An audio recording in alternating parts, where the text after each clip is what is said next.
Hey guys, this is Adam Munch with OC for Studio Productions, and well, we're on here for another episode of the Podline Talkshow.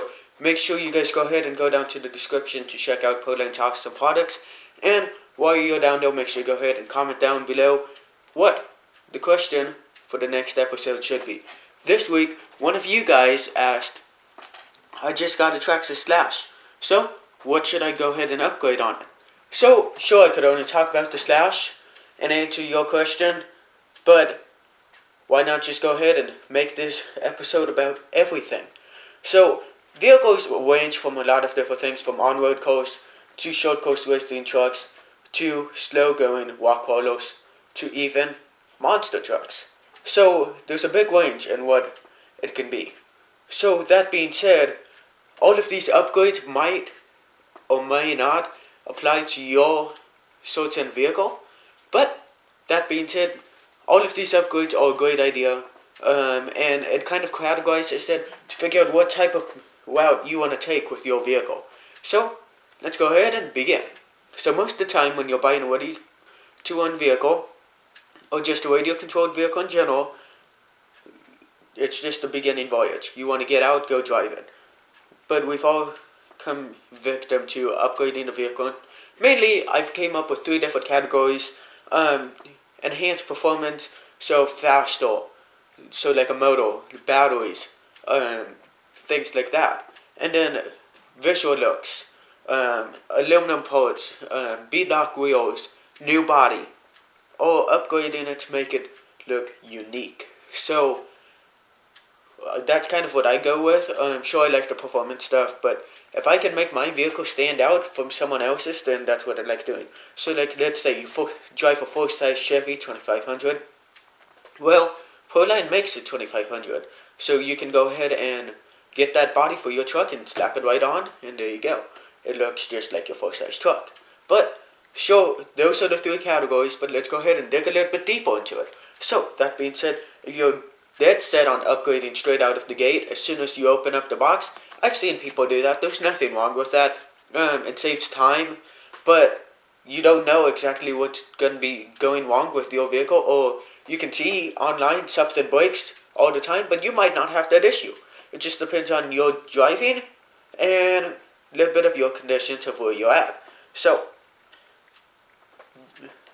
with kits, they already include a lot of upgrades in it. You can go ahead and check out another Podline talk show I did where I talked about kit versus RTO, where I talked about that.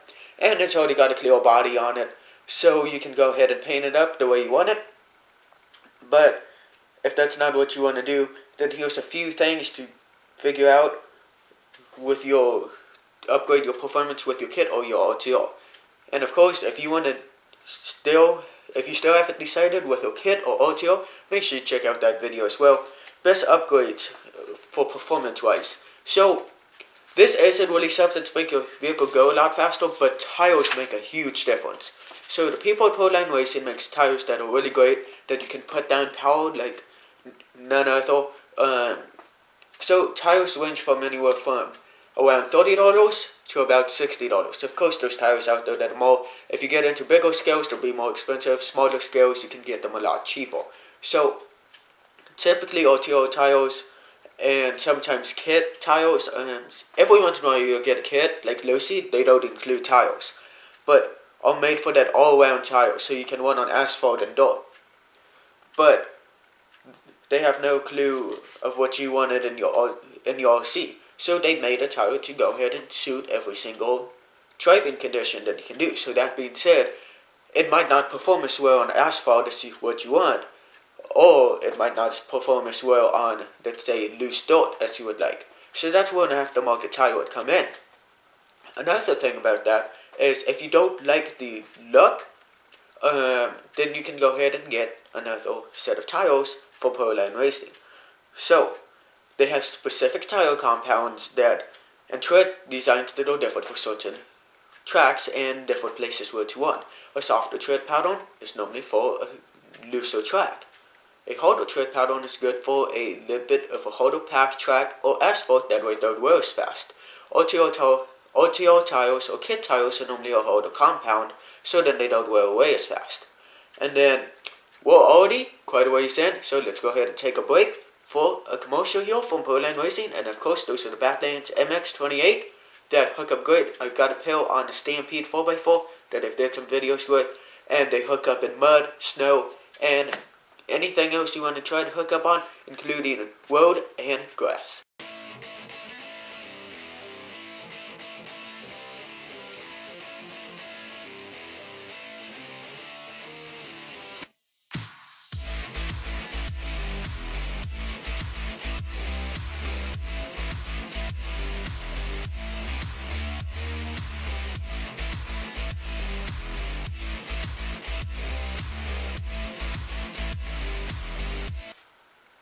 So now, since you've guys seen that, our next thing would be steering silver. So steering silver, you can get a pretty decent one from anywhere from $40 up to $100, and of course you can get even more than that, but you don't really need that. At least in my application, I don't see a purpose of it. But if you guys want to go ahead and go out there, spend your money on it, go right ahead. There's nothing wrong with that, just I don't see a use for it.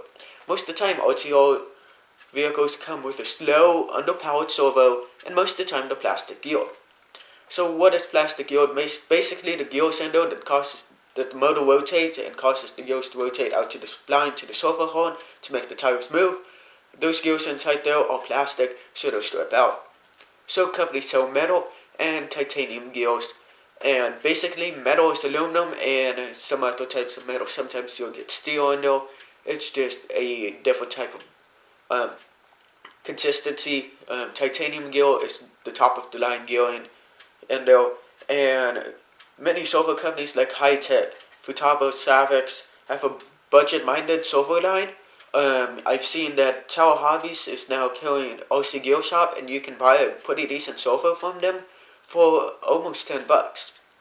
So a lot of servos have a lot of technology in there. Either they're brushless, cordless, digital, programmable, high voltage. There's a lot of different things out there, so you got to go ahead and do your research on it and figure out what servo fits your application. Either you want speed or you want torque. If you're going to be doing a lot of rock crawling, or if you have a big truck, you want torque, so then the tires will move freely. If you want something where you're going fast and you'll be racing or you need quick response time, then look at speed. The best thing is find a servo that fits both of your needs, and then the next performance upgrade would be shocks. So companies out there with Woody 200 kit vehicles have a lot of plastic on their shocks. So that being said, either the shock cap will pop off, or you'll run into some issues with your shock, or your shock is not doing what you need to do with it. So most RTOs do include a plastic, non-threaded, plastic, small-bodied shock. So they have clip-ons if we're working with Traxxas, and some other brands use it as well. So your suspension, if you want your trucks to ride really smooth, then you should get a bigger ball shock so that it handles better, and you just need to figure out what shock would work for you. And Proline has some really cool shocks out. They have the Power Stroke, and that is for rock crawling and out for racing. And they even have some for the Yeti and the SMT10. And then they have the Pro Spec, which is the racing big ball shock for like the Pro 2 shortcut stroke and other shortcut strokes out there. And then they have the Ultra Reservoir shock, which has a functional piggyback for rock crawling vehicles as well. So that being said, you just need to find what shock you think will fit your needs and what one will work the best. So visual upgrades or things that to make your vehicle a little bit more flashy. So with the visual upgrades, one of the first things that I always see is wheels. So you can get them from anywhere from about $70 for a set all the way up to about $170, if not more. So yes, wheels, there's hundreds of options out there. Anything from Proline, Vanquish, J Concepts, everybody makes some wheels out there, including the factory manufacturers. So if you want Beadlock Wheels, because that's something really big going on right now, is scale stuff. So Beadlock, basically it clamps on and it holds the tire in place, and you can even get them licensed. Now with aluminum wheels, they are a little bit heavier, so I will not use them for racing application, but for the rock crawling industry, it's great because it's down low weight and it looks so far really good. And make sure you look at hex sizing when you're ordering wheels. Most 1/10 scale vehicles are 12mm, while most 8th scales are 17mm, and once you get above that, it's around 24mm spec. So, that being said, you also want to look at offset and figure out if you like the styling of it, because that's basically one of the important things about wheels. If you don't like the look of it, there's always other options out there. So, buggy guys are kind of limited to what tires you can go with, but there's a lot of other tires out there for different vehicles that you can put on your buggy. It might not look right, but you can get different rims, and it'll look a little bit different than factory. So, next is LEDs and light bulbs. So, lights are something that really picked up here in the last 5 years. I'm even starting to see them on fashion vehicles as well. They're really popular on the car scene. With the advancement of LED technology, though, you can get LED light bulbs, LED lighting kits for headlight, tail light, and even turn signal lights. So, and they've came down a lot in price since then.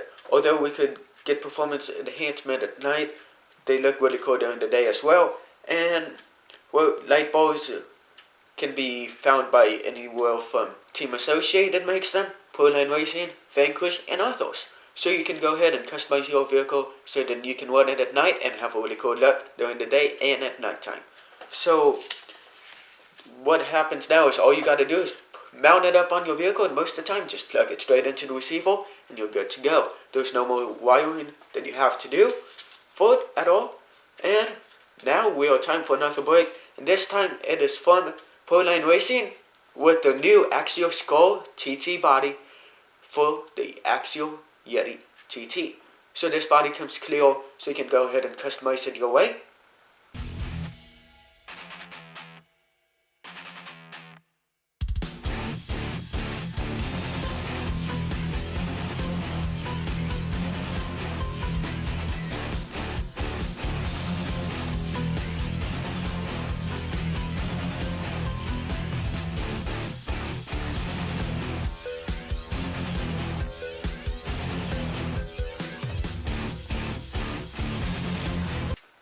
So now, since you guys seen that, best upgrades to make your OC unique.